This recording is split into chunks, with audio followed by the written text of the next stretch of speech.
The CSS Endeavour hung motionless against the backdrop of stars, its sleek hull reflecting the distant light of New Eden's sun. Commander Sarah Chen stood at the bridge's observation window, her weathered face betraying none of the concern she felt. After 20 years in the Colonial Space Service, she knew when something wasn't right. "Status report," she called out, turning to face her bridge crew. Lieutenant Marcus Rodriguez, her sensor officer, spoke without looking up from his station. "Still nothing on conventional scans, Commander, but the quantum detection array keeps throwing out these anomalies. They're unlike anything in our database." Chen nodded slowly. The Endeavour wasn't supposed to be here. The experimental vessel had been en route to its shakedown cruise when the distress call came from New Eden colony. Their long-range sensors had detected something massive approaching the colony, something that disappeared from conventional scans moments later. "Dr. Patel, any progress on those readings?" Chen asked, addressing the ship's chief scientist. Aisha Patel looked up from her workstation, her dark eyes bright with excitement despite the tension. "The pattern suggests some form of phase-shifted propulsion, Commander. They're trying to stay invisible, but our quantum sensors can detect the ripples they're making in space-time." "How many ships?" Chen's voice remained steady, but her hand unconsciously tightened on the back of her chair. "At least 15 vessels, all larger than the Endeavour. They're maintaining formation and continuing their approach to New Eden."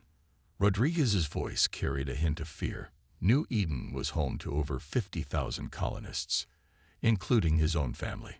Chen closed her eyes for a moment. The Endeavour was humanity's most advanced warship, but it was still untested. Its revolutionary quantum technology had never been used in actual combat. They weren't even supposed to reveal its existence yet. The ship was officially listed as a standard patrol vessel. "Commander," called out Communications Officer Maya Wong, "I'm picking up a transmission from the colony. Governor Richards is requesting an update." "Put him through," Chen ordered, straightening her uniform. The holographic display flickered to life, showing the concerned face of New Eden's governor. "Commander Chen, please tell me you have good news. Our civilian sensors still can't detect anything, but everyone can feel something's wrong. The animals are acting strange, and we've been having unexplained power fluctuations. Governor, I recommend initiating emergency protocols immediately. Get everyone to the shelter complexes. We have multiple unknown vessels approaching, using some form of stealth technology. Their intentions are unclear, but their approach vector and formation suggest hostile intent." The governor's face paled, but he maintained his composure. "Understood, Commander. But can you protect us? We know the Endeavour is experimental, but we'll do whatever it takes, Governor." Chen out. She cut the transmission and turned to her crew. "Battle stations. Dr. Patel, power up the quantum core but keep it in passive mode. Let's not show our full capabilities just yet." As alerts sounded throughout the ship, Chen's executive officer, Commander David Torres, approached her position. "Sarah," he said quietly, "if we engage, we'll be revealing technology that Earth Command wanted kept secret for at least another year. If we don't engage, David, we might not have a colony left to protect." Chen's voice was firm. "Sometimes the best laid plans have to change. Lieutenant Rodriguez, do we have weapons locked through their stealth field?" "Affirmative, Commander. Quantum targeting systems are tracking all 15 vessels." "Good. Now we wait. Let them make the first move." Chen returned to the observation window, watching the seemingly empty space where she knew the alien fleet lurked. The Endeavour might be untested, but its crew wasn't. Whatever came next, they would face it together. Dr. Patel's console suddenly erupted with alerts. "Commander, they're powering up weapons. Energy signatures are massive. Hold position," Chen ordered calmly. "Let them think we don't know they're there. Let them think we're just a simple patrol ship." She smiled slightly. "Let them make their mistake." The real battle for New Eden was about to begin, and humanity's most closely guarded secrets were about to be revealed to the galaxy.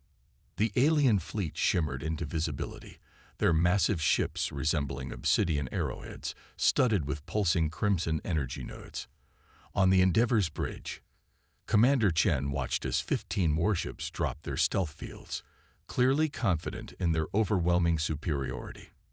"Incoming transmission," Lieutenant Wang announced, her fingers dancing across her console. A harsh, metallic voice filled the bridge.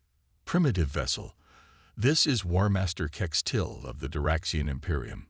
Your colony has been chosen for harvesting. Surrender now, and your deaths will be quick. Resist, and we will ensure your suffering serves as a lesson to others." Chen exchanged glances with Commander Torres. The Diraxians were unknown to humanity, but their approach made their nature clear enough.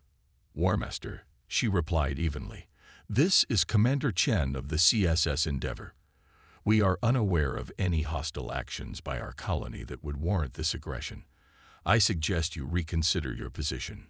Laughter echoed through the speakers. "Your bravery is noted, Commander, but our scans show your vessel is a simple patrol craft. You have basic plasma shielding and conventional weapons, nothing that could hope to stand against even one of our smallest ships." "Dr. Patel," Chen called out quietly, "what are you seeing?" The scientist's eyes were fixed on her readings. "Their technology is incredible, Commander, but fundamentally flawed. They're using quantum manipulation, but it's crude, like they discovered the principles but never fully understood them. They're brute-forcing their way through space-time." The alien War Master continued, "You have 3 minutes to lower your shields and prepare for boarding. After we process your crew, we will begin harvesting the colony. Their biomass will serve the Imperium well." Chen's expression hardened. "Lieutenant Rodriguez, status of their weapons. All 15 ships are charging their main guns. Energy readings are off the scale, Commander. If those are quantum weapons, a single hit would tear through conventional shields." "Good thing we don't use conventional shields." Chen straightened in her chair. "Dr. Patel, bring the quantum core to full power. Let's show them what real quantum manipulation looks like." The Endeavor's hull began to change. What had appeared to be standard armor plating shifted and flowed like liquid metal, revealing intricate patterns of light that pulsed with deep blue energy. The ship's true form emerged, not the utilitarian patrol vessel it had appeared to be, but a masterpiece of human engineering. "Quantum core online," Dr. Petal reported. "Adaptive defense matrix is active. Probability shields are at full power." The alien transmission cut back in, but now there was uncertainty in the War Master's voice. "What trickery is this?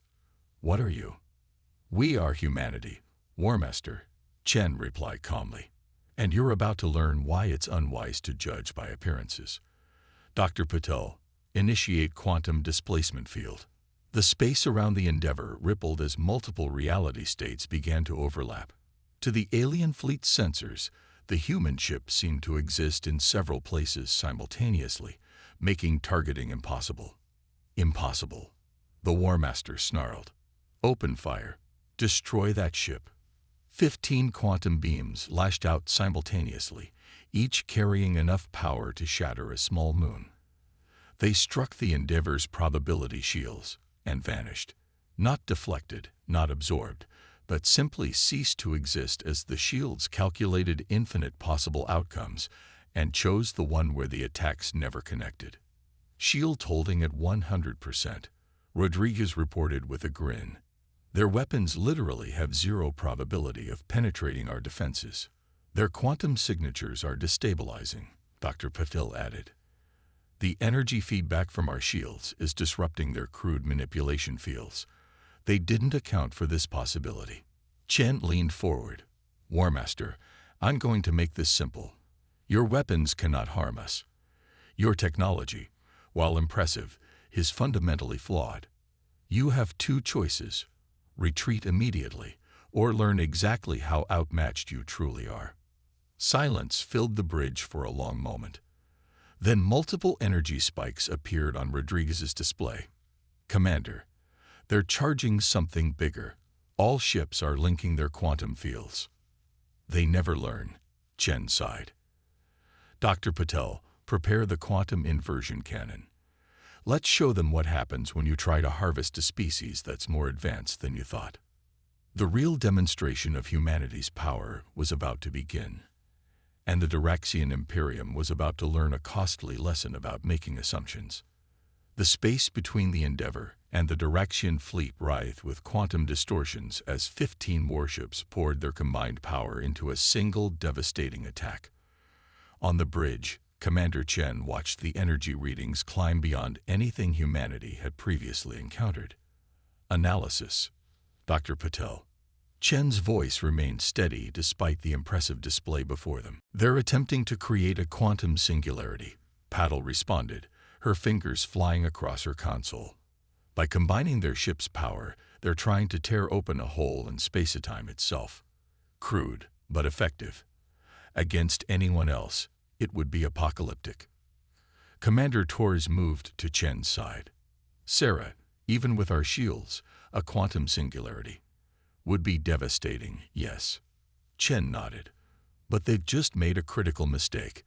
They've linked all their ship's quantum fields together. Dr. Patel, status of the inversion cannon. Charged and ready, Commander. The quantum core is stable and generating more power than we've ever tested. The alien War Master's voice thundered through the bridge speakers once more. Your arrogance ends now, humans. Witness the true power of the Duraxian Imperium. Chen smiled slightly. Lieutenant Rodriguez, target their quantum link nexus. Dr. Patel, prepare to execute Protocol Mobius. The growing singularity between the fleets had become visible to the naked eye, a swirling vortex of darkness that threatened to consume everything in its path. The Duraxian ships maintained their precise formation, each vessel contributing to the apocalyptic weapon. Now, Chen ordered quietly. The Endeavor's hull shifted again, panels realigning as the quantum inversion cannon deployed. Unlike traditional weapons, it appeared almost delicate, a crystalline structure that bent light around it in impossible ways. A single beam of pure white light shot forth, hitting the exact center of the Duraxian formation. For a moment, nothing seemed to happen.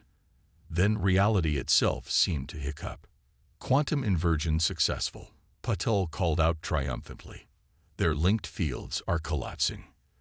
The singularity the Duraxians had been creating imploded, but instead of destroying everything nearby, it collapsed back into the alien fleet.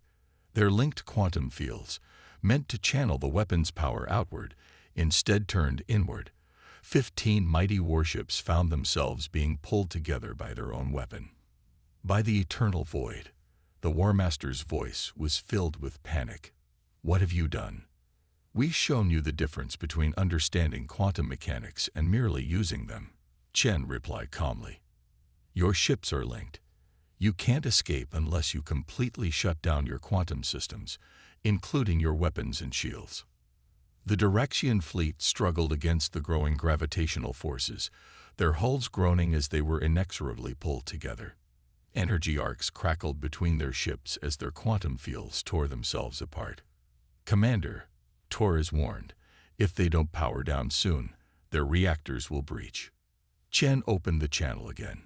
War Master, you have 30 seconds to shut down all quantum systems on your ships. If you don't, the feedback loop will destroy your entire fleet. This is not a threat. It's simple physics. Seconds ticked by as the alien ships continued to be drawn together. Then, one by one, their crimson energy nodes went dark. The quantum distortions faded, leaving 15 powerless warships floating in formation. All enemy quantum signatures have ceased, Rodriguez reported. Their weapons, shields, and primary systems are offline. Keep our shields at maximum, Chen ordered. They might have backup systems we haven't detected. She turned to Wang. Open a channel to all Duraxian ships. When the channel was open, Chen spoke with authority. This is Commander Chen. Your ships are disabled but intact. Your crews are alive but helpless. This was not an accident or a trick. It was the inevitable result of challenging a species whose technology you didn't understand. Now we're going to have a conversation about the other worlds you've harvested And you're going to learn why humanity doesn't take kindly to genocide. Dr. Patel's console beeped urgently. Commander, I'm detecting new quantum signatures at the edge of the system, much larger than these ships. Chen's expression hardened. It seems the Imperium isn't done learning lessons today. Crew, prepare for Phase 2. Let's show them what else humanity has been keeping secret. The real war was about to begin, and humanity's experimental warship was ready to prove itself again. 3 massive shapes emerged from quantum space, dwarfing even the disabled Diraxian warships. Each resembled a floating city more than a vessel, their hulls bristling with weapon emplacements and quantum generators. The Endeavor's sensors registered them as being over 20 kilometers in length. Dreadnoughts, Commander Torres breathed. Their entire invasion fleet was just the advance guard. Dr. Patel's voice was tense as she reported. These ships are different, Commander. Their quantum signatures are more refined. They're not just brute forcing their way through space-time. They actually understand some of what they're doing. A new voice boomed through the bridge speakers, deeper and more resonant than the War Master's. I am Grand Admiral Vexthor of the Diraxian Imperium. You have disabled our harvest fleet and revealed capabilities that should not exist in a primitive species. This violation cannot stand. Commander Chen studied the tactical display, noting how the dreadnoughts were positioning themselves. Grand Admiral, your harvest fleet threatened genocide against our colony. We defended ourselves with appropriate force. Stand down now, and we can discuss this diplomatically. There will be no discussion. The Grand Admiral's voice was cold. Your species has hidden its true nature from the galaxy. The Imperium cannot allow such deception to go unpunished. Your colony will still be harvested, but now we will also locate your homeworld and cleanse it. The quantum technology you possess will belong to the Imperium. Lieutenant Rodriguez called out, Commander, the dreadnoughts are powering up something massive. It's like their quantum signatures are synchronizing with each other.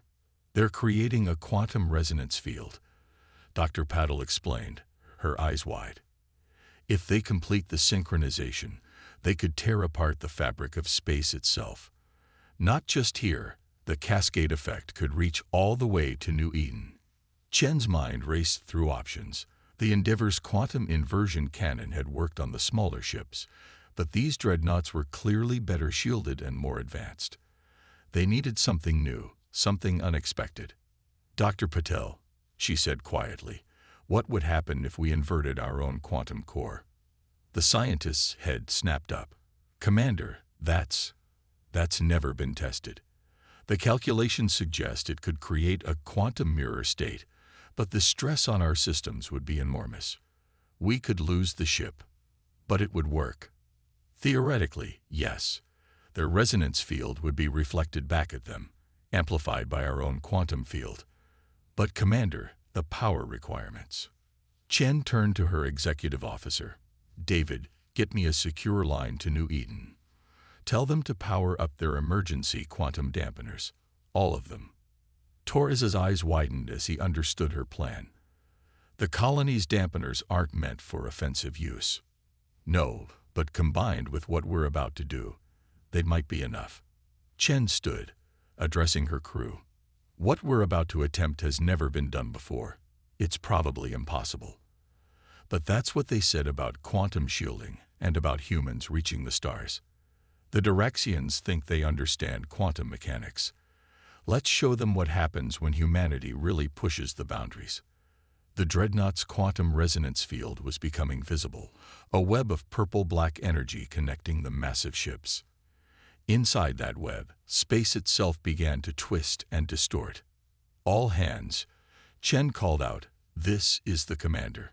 Secure all stations and prepare for extreme quantum fluctuations. What we're about to do might shake us apart, but if we don't try, everyone on New Eden dies. I know this crew. I know what we're capable of. Let's make history. Dr. Patel began the quantum core inversion sequence, her hand steady despite the enormous risk. Lieutenant Rodriguez coordinated with the colony's defense grid, synchronizing their dampeners with the Endeavor's systems. Commander Torres supervised damage control preparations throughout the ship. Grand Admiral Vexthor's voice came through once more. Your destruction is moments away, humans. Any last words before your species learns its place? Commander Chen smiled grimly. Just 3? Admiral, never underestimate humanity. The space around the Endeavor began to glow with impossible colors as they prepared to attempt something that would either save New Eden or tear their ship apart at the quantum level. The true test of human ingenuity and determination was about to begin. The void between the Endeavor and the Diraxian dreadnoughts became a kaleidoscope of quantum effects as two impossible forces prepared to clash. Commander Chen gripped her chair as the ship's quantum core began its inversion sequence, the deck plating vibrating beneath her feet. Core inversion at 30%, Dr. Paddle reported, sweat beading on her forehead. The strain on our systems is immense, Commander. Hull integrity is already showing signs of stress. Keep going, Chen ordered. Lieutenant Wong, status of New Eden's dampeners. All dampeners powered up and synchronized with our quantum field, Commander. Governor Richards reports they're pulling power from everything, even life support, to maintain maximum output. The Diraxian quantum resonance field had grown to encompass a volume of space larger than Earth's moon, its purple-black energy writhing with destructive potential. Inside their dreadnoughts, the aliens must have felt confident in their victory. They couldn't have known what was coming. Core inversion at 60%, Patel called out. Warning klaxons blared throughout the ship as systems struggled to handle the unprecedented power flow. Commander, the quantum mirror effect is beginning to form. The space around the Endeavor shimmered like a soap bubble, iridescent quantum energies radiating from the ship in waves. Each wave intersected with New Eden's dampening field, creating a complex geometric pattern in space-time itself. Structural integrity failing on decks 4 through 7, Torres reported. Emergency force fields are holding, but barely. Chen opened a channel to all hands. Everyone hold on. We only get one shot at this. She turned to Patel. Doctor, on my mark, released the quantum mirror directly into their resonance field. The Grand Admiral's voice boomed through the chaos. Your pathetic defense ends now. For the glory of the Imperium. The dreadnought's resonance field pulsed, preparing to tear reality apart. At that exact moment, Chen gave the order. Now. Dr. Patel slammed her hand down on her console. The Endeavor's quantum mirror burst forth like a solar flare, meeting the Diraxian resonance field head-on. For a split second, nothing happened. Then physics itself seemed to rebel. The resonance field reflected off the quantum mirror, its power amplified exponentially by the complex interaction with New Eden's dampeners. But instead of propagating outward, it folded back on itself, trapped in a loop of impossible geometry. The dreadnought's own quantum generators began to overload as they were bombarded by their own power, magnified 1,000-fold. Their shields are collapsing. Rodriguez shouted over the sound of groaning metal. The quantum feedback is tearing their generators apart. All hands, brace for impact. Chen ordered as the first dreadnought's quantum systems catastrophically failed. The massive ship's hull cracked like an egg, quantum energy exploding outward. The other 2 dreadnoughts suffered the same fate seconds later, their proud forms breaking apart under forces they were never designed to contain. The Endeavor rode out the shockwave, its overtaxed systems screaming in protest, but holding together through sheer human engineering and determination. When the quantum storm finally subsided, the scene before them was one of complete victory. Where 3 mighty dreadnoughts had been, now there was only debris, their broken hulls a testament to the folly of underestimating humanity. Damage report, Chen called out, helping Torres back to his feet. Multiple hull breaches, quantum core is offline, and will need a complete refit, he replied, checking his tablet. But we're alive, and so is New Eden. Lieutenant Wong's console chimed. Commander, we're receiving transmissions from the disabled Harvest Fleet. They're begging for mercy. and broadcasting their surrender on all frequencies. Chen smoothed her uniform and stood straight despite her exhaustion. "Open a channel to their surviving ships." When Wang nodded, she spoke clearly. "This is Commander Chen. Your dreadnoughts are destroyed. Your invasion has failed. But unlike you, we don't believe in genocide. We will provide emergency aid to your surviving crews on one condition. You will lead us to every world you've harvested or enslaved. Humanity is going to help them rebuild, and you're going to help us do it." The former War Master's voice was subdued when he responded. "We accept your terms, Commander." Dr. Patel looked up from her console, her eyes shining with both exhaustion and pride. "Commander, the quantum physics we discovered today. This will revolutionize our understanding of space, time, and reality itself. Humanity just took a giant leap forward." Chen nodded, looking out at the stars beyond the quantum debris field. "Send word to Earth Command. Tell them that humanity is ready. The galaxy needs to know that we're here, and that we will not stand idle while others suffer." Today marks a new chapter in human history. The CSS Endeavour hung in space, battle-scarred but unbowed, a testament to human ingenuity and determination. They had faced impossible odds and emerged victorious not through brute force, but through understanding, innovation, and the unwavering courage to attempt the impossible. The galaxy would never be the same, and humanity was ready to take its place among the stars, not as conquerors, but as protectors. In the end, the Diraxians had learned what so many others would come to understand. Humanity's greatest strength wasn't in their weapons or their technology, but in their relentless drive to push beyond what others thought possible, and their unwavering determination to stand up for what was right.